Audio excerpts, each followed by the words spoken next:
Le récit d'Idris. Allah dit, mentionne dans le livre Idris. C'était un véridique et un prophète, et nous l'élevâmes à un haut rang.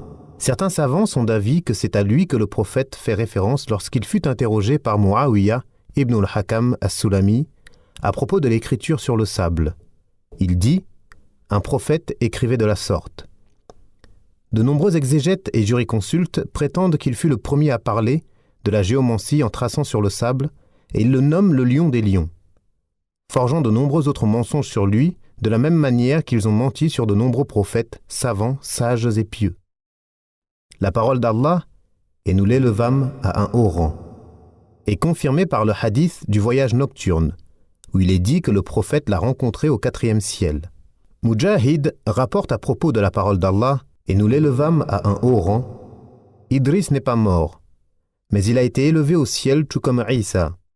S'il voulait signifier ainsi qu'il n'est toujours pas mort, cela est discutable, et le hadith, unanimement reconnu authentique, montre qu'il est au 4e ciel, comme l'a montré Mujahid et d'autres.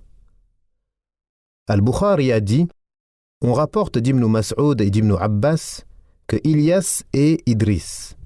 Ils se sont appuyés pour cela sur le hadith du voyage nocturne, car lorsque le prophète l'a rencontré, il lui a dit « Bienvenue aux frères pieux et aux prophètes pieux ».